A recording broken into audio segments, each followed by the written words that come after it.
Hey guys, welcome back. Today we're going to be doing more tips and tricks in volume 2. So let's start off with base protection. So if you know where they're coming from, these raids, you can build some stairs, maybe even go higher than I did and put a little balcony here because most pals won't jump down. So basically funnel them up instead of down or through a wall, just upwards onto a balcony. And they might not jump down unless they ever patch that. Second tip, guys, you have to get these effigies, these green glowing things. Do not skip them, don't miss them. Pick them up, I'll show you why. Also, having a heat resistant and a cold resistant armor always in your inventory is practical because you never know while exploring the changes of temperature and weather and stuff like that. So these are the statues that you're going to need for your effigies. They basically increase your capture power, and towards the end of the game you need this even if you have high powered balls. Without this capture power you're not going to be capturing much. So get those effigies. You need a lot, like I need 27 just to go up to level 8. So yeah, pick up those effigies whenever you see one. Another good tip is kill these guys because they drop ammo. And ammo is kind of hard to do at the start of the game, even in the middle of the game. Later on it's going to be easier to get, but if you're having a hard time finding ammo, these camps are really good resource for ammo. You could also catch this guy here. He's big, he's got a minigun. He's hard to capture, but if you do capture him, he's pretty useful in a fight. I was pretty happy when I caught him. I don't actually know if he is that good in a fight, if he's very smart or not, but can you pet this guy? I think you can. Oh shit, I did not want to pet like that. This is just no. Let's move on to a different scene. Okay, these berries here, these are going to give you abilities. Well, not you, but your pals, some extra abilities, so you have to feed it to them. So let me see now if I could feed this guy a new ability after petting him. Yeah, so feed the crusher. So there's nothing there, which means you have to go in your inventory and actually click the use button on a fruit. This is the only way they will eat it. So you use it on the person or your pal and they'll get that ability. So I gave him air cannon, and it's an extra attack basically that they can do when they're fighting, or even if you're riding one, it's a new ability that you can trigger. So use these fruits wisely. You do get a lot of them, so have fun with them. Don't just keep storing them. If you have a pal that you really enjoy, use the fruits on them. Another thing, when you're exploring, use some markers when you find something that's not on the map, kind of like this entrance to the cave. So I put a little box icon there as an icon, and it's going to remind me that in here there's a black marketeer, which I'm not going to spoil, but he's in here. Also, if you find like sulfur at the beginning of the game, that's pretty useful on a map just lying around. You can also put a point there, which I did here. Use the mining icon just so I remember that there's a little sulfur there if I need. But if you're looking for sulfur, another good place is at the entrance of a cave or a dungeon. The first room of a cave or dungeon usually has sulfur, so just equip your pickaxe and you can mine the sulfur there. So those are pretty good locations for sulfur. Sometimes you will find them out on the in the open. Also for coal, if you find like a nice patch of coal, I find one here. It's at the top, the first desert area north of you. When you start the game, this little patch here, and there's a lot of coal there. So what I like to do is have 2 main bases and then just one base that I can use as a fast travel area. I just use it just to fast travel so that I could come here, get the coal I need, and then fast travel back. So yeah, if you're looking for coal, go there. And we're gonna take a look at this gray thing here that's in the middle of the ocean. You could see it from land. So I'm gonna fly here and see exactly what it is. It's basically a wildlife sanctuary. So this is number 1. So there's a few on the map. But once you come here and you'll land, you put your feet on it, it's going to tell you criminal activity underway. Don't panic, don't fly away, don't freak out. It's basically telling you that you're trespassing, but you didn't get caught yet. So once you're here, try to capture some pals, because they're actually pretty good in these wildlife sanctuaries. They probably have like better abilities, they're stronger. Yeah, so catch as many as you can without getting caught from the guards. Basically in the sanctuary there's like maybe 1 or 2 guards walking around, but you could see them from far, and if you stay out of sight and they don't spot you, you'll be fine. There's even treasure chests that you can find, like in this one I found a shirt that can protect you from heat or cold. I think this one's to protect from cold. So you can find some pretty cool things here if you can get to it. Next up is the cake. I've seen a lot of people asking, how do you make cake, or why do you make cake? And it's just, let's just get into it so that it's easier for everybody. All you got to do to make cake is, first of all, have a ranch. So you got to build a ranch, maybe 2, if you want to build a lot of cakes. If you want to go into breeding a lot of eggs and stuff like that, you need a ranch. And the other thing you're going to need is a mill. The mill is basically used to make flour, and flour is used to make cake.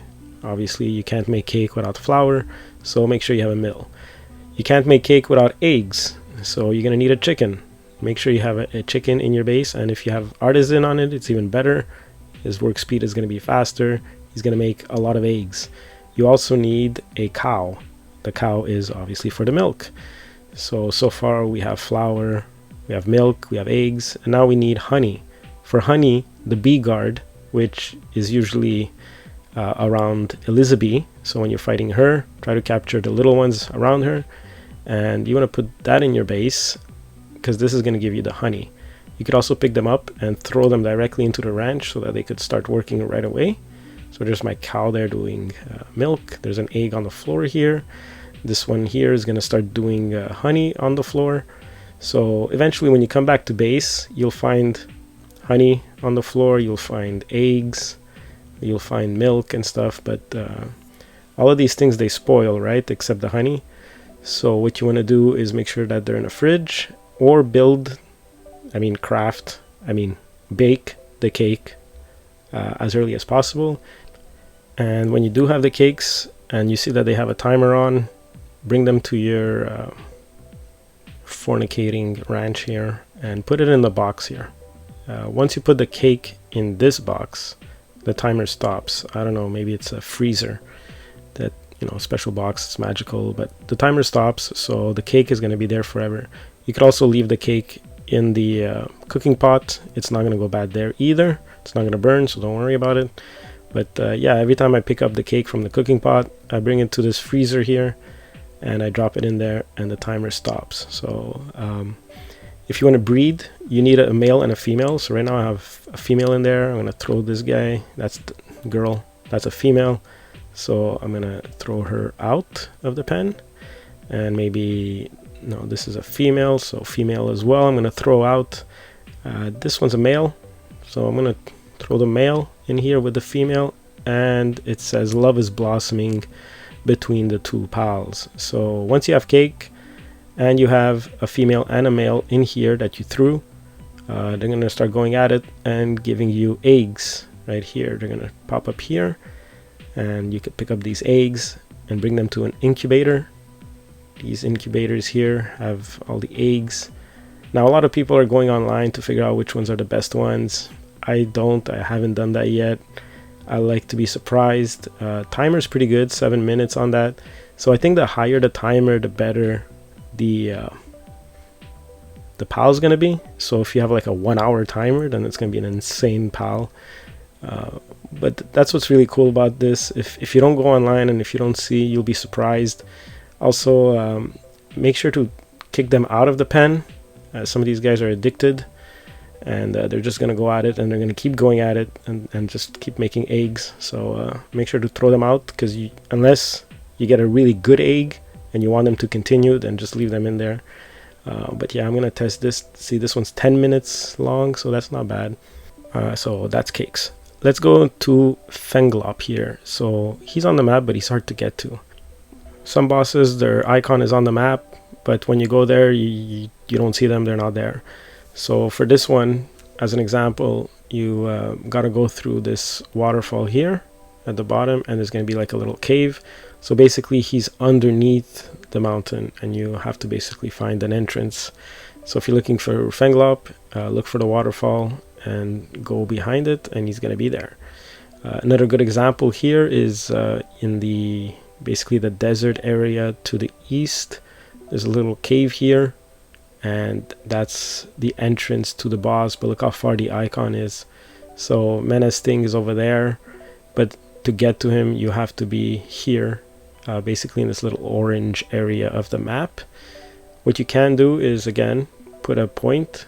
So I'm going to put like a boss icon there, so I know the entrance is going to be there, and that's a pretty good tip. Also, a lot of you that get lost in these dungeons or can't find the exit, can't find the boss, best thing to do is just follow left wall.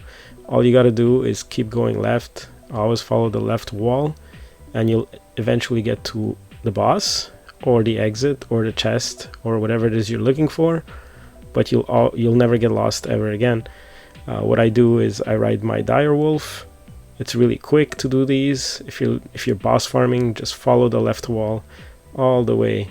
I'm gonna fast forward a bit here, but as you can see, it's always left, and it's eventually going to lead you to the room with the tree. And at the bottom of the tree, there's going to be a boss, which is basically a bigger version of the pals that are out there. They're called alphas. For this dungeon, there was the Gobfin.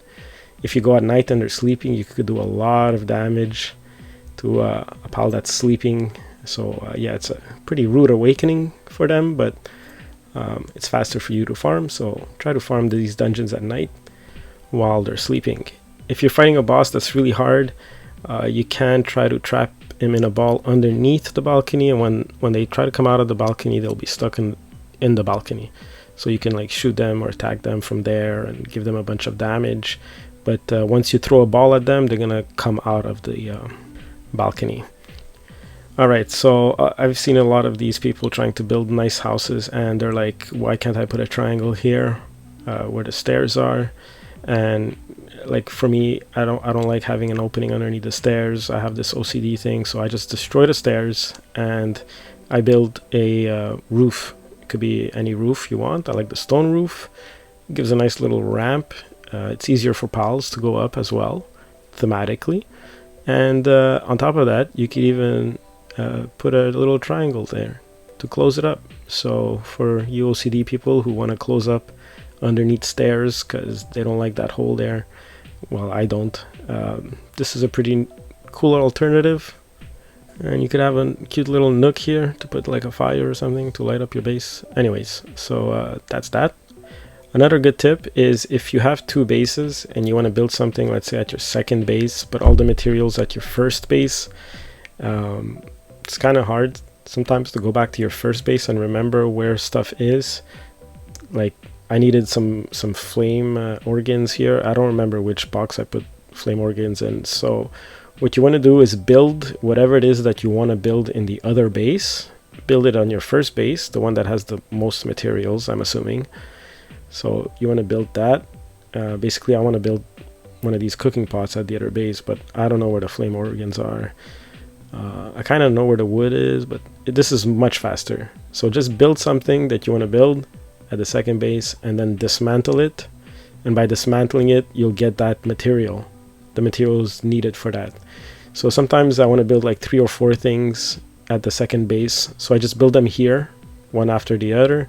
I destroy them so I have the materials, and I fast travel to my second base and build it.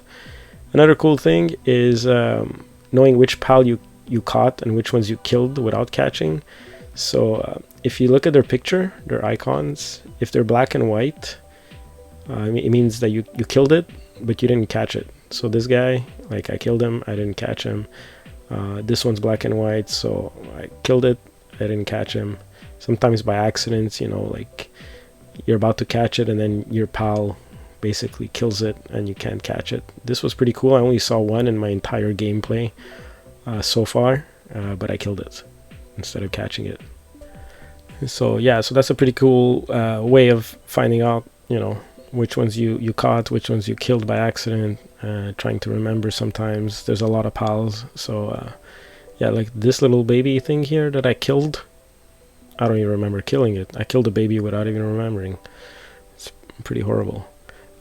This is a cool location for a base, guys. If you want to build something cool, I think this is a good spot. Not only is there like sulfur that you can mine, there's iron that you can mine as well.